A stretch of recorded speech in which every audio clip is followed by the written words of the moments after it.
Chers abonnés, bonjour. Si vous ne l'êtes pas encore, mais que vous voulez soutenir mes vidéos, abonnez-vous, c'est gratuit et ça ne mange pas de pain. Au programme aujourd'hui, un petit tour en baie de Somme, histoire de prendre un bon bol d'air et d'éloigner un peu les enfants des écrans. Par contre, ce qui est dommage, c'est qu'on n'avait pas prévu le coup avant, donc on part un petit peu tard, un petit peu avant 11 h. Ma batterie au petit matin était rechargée à 90%. J'ai relancé la recharge, le temps de prendre une douche et un petit déj. Impeccable, on est arrivé à 100% au moment du départ. Même si les 100% s'affichent, la tablette m'affiche encore 40 minutes de temps restant. On entend souvent parler de la plage idéale des 80-20. Je ne pense pas que 90 soit très contraignant pour la batterie. D'ailleurs, c'est Elon lui-même qui le dit dans un tweet. Par contre, le problème de la recharge à 100%, c'est qu'il ne faut pas la laisser stocker à 100% au risque d'une dégradation prématurée des cellules et aussi en conduite d'un point de vue récupération d'énergie, puisqu'il est impossible de récupérer de l'énergie si la batterie est déjà pleine. Mais là, n'ayant pas préparé mon petit voyage, les 5% de batterie en plus, c'est peut-être les 5% de stress en moins. Surtout que j'ai dans l'idée de ne pas recharger à destination et de tenter l'aller-retour sans recharge. À vue de nez, plus de 300 km. Je n'ai de toute façon pas le temps de regarder sur les cartes, j'ai juste le temps d'attraper quelques affaires, de les mettre dans le coffre et de partir. Parce que ce soir, couvre-feu 18 h. Après avoir parcouru quelques kilomètres, j'entre la destination dans le GPS Tesla et je me pose la question autoroute ou pas autoroute. Donc ça se fait en un clic, en cliquant sur la roue crantée, et j'inclus ou j'exclus les routes avec péage, qui dans ma zone correspond tout simplement aux autoroutes. Alors là c'est simple, si je prends pas l'autoroute, j'arrive avec 55% de batterie restante à 13h12 pour 137 km parcourus.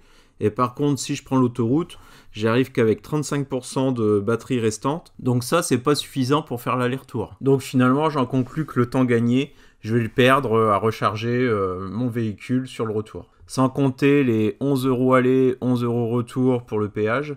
Et bien sûr, le coût de la recharge au superchargeur Tesla. Bon, moi, dans mon cas, ça rentre pas en compte grâce à vous, grâce au parrainage. Enfin là, pour moi, prendre l'autoroute, ça vaut vraiment pas le coup. Je gagne que 10 minutes et en plus 10 minutes que je vais rapidement perdre au superchargeur. Donc allez hop, on est parti sur de la nationale. Ça sera aussi l'occasion de voir la consommation de cette SR+ sur route nationale avec le retour des beaux jours. Pour rappel, on est 2 adultes et 2 enfants à bord et des affaires de plage, les seaux, les pelles, tout ce qu'il faut, donc un peu de poids. Mon but premier, c'est vraiment d'aller prendre l'air, passer du bon temps en famille, et si c'est pas contraignant et que ça mange pas trop de pain, vous prendre quelques captures en même temps avec la caméra. Et je sais qu'avec la baisse des tarifs de la SR+, vous êtes nombreux à vous demander j'y vais pas, j'achète pas. Donc là on est dans la vraie vie, je suis pas seul au volant juste pour vous faire une vidéo, c'est vraiment la sortie en famille typique. Alors niveau consommation justement, les premiers 60 km, moi ils sont en national limité à 110. Donc je roule à 110 et ma consommation avoisine, elle oscille entre 140 et 150 kWh. Pour rappel, comme je suis parti à 100%, sur les 15 premiers kilomètres, je n'ai pas eu de récupération d'énergie possible, ou du moins en très faible quantité. Au bout d'une soixantaine de kilomètres, on quitte la nationale, mais là c'est tout l'opposé. On est passé des belles nationales aux petites départementales. Pour le GPS, ce sont des routes limitées à 80, mais dans les faits, difficile de maintenir les 80 sur ces petites routes de campagne pas bien larges. Bon, c'est sûr, les paysages sont super beaux, c'est bien plus agréable que d'être sur une autoroute. Ce qui me fait peur, c'est qu'on roule à 60, 70, que les enfants s'impatientent, et qu'arrivé sur place, on n'est pas tant de temps que ça. Car pour rappel, on est quand même en période de couvre-feu. Et les enfants en bas âge, lorsqu'ils dorment pas, ça s'impatiente assez rapidement.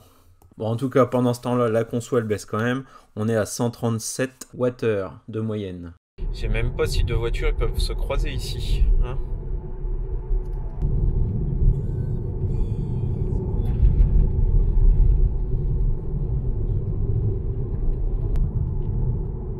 Donc, 2 voitures se croisent, c'est bon. Bon, je pense qu'on va retourner quand même sur la route normale. Ouais, merci Tesla. Ouais, c'était bucolique. Ouais. Oh non, pas encore mon cœur, encore 1 heure de route. Ouais. Et c'est long pour aller à la mer. Ouais. Et puis si le GPS nous fait passer par tous les petits chemins, on n'a pas fini. Non, c'est pas fini. Pourquoi elle n'est pas à la mer? Ah bah parce qu'elle est pas à côté de la maison, la mer. Bon, on va pas bien vite, mais la voiture elle consomme pas beaucoup.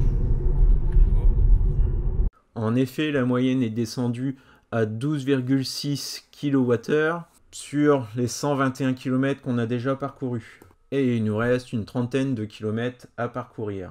La température est avec nous, il fait 17 degrés. Pour un mois de février, on va pas se plaindre. Enfin, malheureusement, c'est grâce au réchauffement climatique. Bon allez, victoire, on arrive à destination.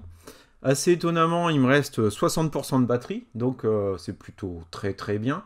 Les prévisions GPS de Tesla avaient annoncé une arrivée à 55%. Par contre, quelques minutes de retard, mais bon, on est pas mal aussi. Hein. Le GPS avait annoncé une arrivée à 13h12 et 13h16. 4 minutes d'écart sur, sur un trajet de 2h20, c'est plus qu'honorable. Et cette moyenne, elle est plutôt excellente, 119 Wh par kilomètre. Sachant que les premiers 50 km, on était sur de la route à 110. Pour faire baisser d'autant la moyenne, passer de 140, 150 à seulement 119, ça veut dire que sur la deuxième portion du trajet, nous étions à environ 100 Wh par kilomètre de moyenne. Sans oublier que je ne suis pas tout seul au volant de ma voiture, on est 4 à l'intérieur. Très honnêtement, cet SR+, même un an après, je suis toujours autant satisfait. Là, il me reste 60% de batterie, ça me laisse une sacrée belle marche pour le retour. Allez, on sort de voiture, on fait un petit tour, on prend l'air et on monte les dunes. Alors pour arriver à la destination, j'avais simplement laissé mon doigt appuyé au niveau du GPS Tesla avec la vue satellite, un petit peu avant la pointe du Hordel, sur une zone où je pensais voir pas mal de bancs de sable, dans le but d'apercevoir les phoques de la baie de Somme. Mais c'est raté, on se retrouve en haut d'une dune, sans autre chemin, il n'y a pas de chemin pour descendre, et nous voilà coincés là-haut. Donc finalement, je reprends la voiture pour refaire quelques kilomètres et aller jusqu'à la pointe. Arrivé sur la pointe, il y a un petit peu plus de monde et un parking, et surprise, c'était pas prévu, mais il y a une borne de recharge. Ce type de borne, personnellement, je compte pas trop dessus parce que ce sont des zones assez touristiques, il n'y a qu'une borne, 2 emplacements. Là, bah, il y en a une de libre et c'est cool, tant mieux pour moi.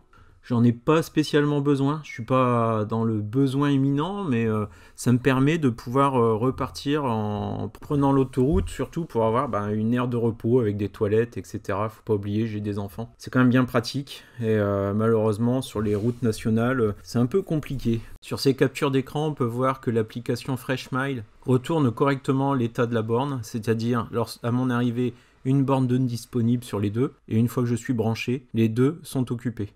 Allez, c'est parti.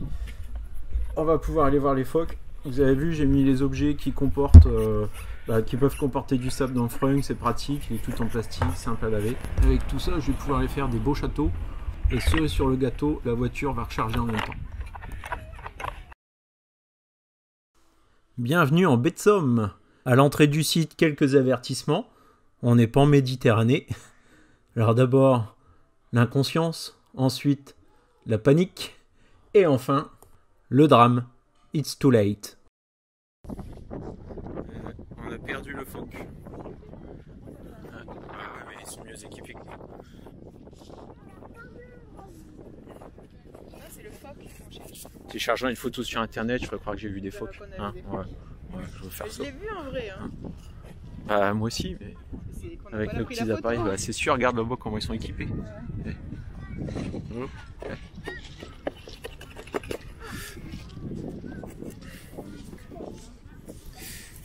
C'est pas comme les canards, si on jette du pain, ils vont pas venir. Ouais, je dis phoque, il me répond what the fuck. Non, on va pas lui apprendre non plus. What the fuck. C'est le phoque. Bon alors les phoques, on les a bien vus. Par contre, avec mon petit appareil photo Lumix de poche, avec son petit zoom, j'ai pas beaucoup mieux. Je pense qu'ils sont bien une cinquantaine. De temps en temps, vous voyez la tête d'un phoque dépasser du bord de l'eau, mais toujours trop tard par rapport à l'appareil photo. Je vais essayer de zoomer numériquement, mais je pense que là, ça va faire dégueulasse. Ah ouais, quel beau pâté de pixels. Pendant ce temps-là, sur le parking, la Tesla, comme à son habitude, elle enregistre tout ce qui se passe autour d'elle, grâce au mode Sentinelle. Eh fils, t'as vu ce logo? C'est Tesla, c'est l'avenir. Désolé, hein, le mode Sentinelle n'enregistre pas le son, donc je suis obligé de lire sur les lèvres pour vous. J'ai aussi des petits jeunes qui font souvent le tour de la voiture et qui finissent souvent par se rendre compte qu'ils sont filmés et donc font un petit coucou à la caméra. Avec le petit tirage de langue, bien sûr, c'est mieux. Enfin, le temps passe et cette voiture, elle intéresse toujours beaucoup de monde. Au début, je voyais ça un petit peu comme une contrainte, et puis avec le temps, on s'y fait. Surtout si vous êtes à la campagne, loin d'une grande ville, où il n'y a pas encore beaucoup de Tesla, les gens se retournent facilement et vous regardent. Souvent, simplement par curiosité. Pour l'instant, toutes les personnes que j'ai vues tourner autour de la voiture, ils l'ont toujours fait avec respect. On se fait une petite marche jusqu'au bunker du Hordel, un des vestiges du mur de l'Atlantique. Et l'air de rien, l'heure tourne, il va être l'heure de rentrer. Il est quasiment 16h. Si on veut être rentré avant 18h, ça va être juste, donc je vais prendre l'autoroute. Et pour vous, de votre côté, en plus, ça vous fera un comparatif. La consommation de ma SR+, sur les petites routes de campagne. Et là, au retour, la consommation sur l'autoroute. Compte tenu de l'heure, ça sera forcément du 130 tout du long. Du moins sur toute la partie du réseau autoroutier qui fait à peu près les 3/4 de mon trajet. L'autre quart, ça sera du 110, puisque c'est une belle nationale. 3 heures au bord de la mer et le petit commence à fatiguer. Sa grande sœur au top qui lui propose de le mettre sur son dos. Même si on n'est pas resté très longtemps, un bon bol d'air, je pense que ça fait du bien à tout le monde. La voiture, pendant ce temps-là, elle a rechargé jusqu'à 96%, quasiment pleine, quoi, on va dire. Et puis, donc, on rentrerait a priori juste avant 18h, 17h54, pour 174 km parcourus, avec au retour 31% de batterie restante. Au niveau de la recharge que j'ai effectuée sur la borne qui était sur le parking à destination, donc j'ai rechargé 19,8 kWh et ça m'a coûté 4,34 €. On est un petit peu moins de 22 centimes du kilowattheure. Sur le retour, rien de particulier à signaler, si ce n'est quelques tracteurs, donc c'est toujours agréable d'avoir une voiture puissante pour pouvoir doubler en toute sécurité. La SR+, ça a beau être la moins puissante de la gamme Tesla, mais malgré tout, ça envoie quand même. Et ensuite, juste avant d'arriver sur la bretelle d'autoroute, un ralentissement au niveau d'un rond-point que j'ai pas suffisamment anticipé. La voiture me le rappelle très rapidement avec un bip sonore. Je pense qu'après le bip, elle aurait freiné d'elle-même, même sans être en autopilote. Donc c'est toujours rassurant d'avoir ce genre de technologie au sein de son auto. Sur l'autoroute, la consommation se stabilise à une moyenne de 170 Wh par kilomètre. On est bien au-dessus de la moyenne de 119 à l'aller, mais cette fois-ci on est à 130. C'est bien dommage, tout ça c'est uniquement pour gagner les 20 petites minutes qui nous permettent d'être en règle avec le couvre-feu. Donc on arrive à l'heure, la moyenne est de 168 Wh par kilomètre pour 179 km parcourus et il nous reste 30% de batterie. Pour mémoire, le GPS Tesla nous avait annoncé une arrivée à 31%, donc on est encore une fois bien dans les clous par rapport à leurs prévisions. Surtout que la circulation était assez dense. J'ai souvent navigué entre voie de droite, voie de gauche pour doubler, donc avec des réaccélérations de, on va dire, de 120 à 135 quoi. Donc comme je n'ai pas le FSD, je suis obligé à chaque fois de désactiver l'autopilote, donner un coup d'accélérateur et réactiver l'autopilote une fois rabattu sur la voie de droite. Une fois à droite, dès qu'il y a une voiture, l'autopilote en fait ralentit et se cale derrière elle. Donc c'est pour ça, ça fait pas mal de décélération et réaccélération pour doubler. Pour le moment, je trouve ces options un petit peu chères. Donc on verra si ça sort par abonnement à un prix abordable. Merci d'avoir regardé cette vidéo jusqu'au bout. Je vous souhaite un bon week-end et à plus dans une prochaine vidéo.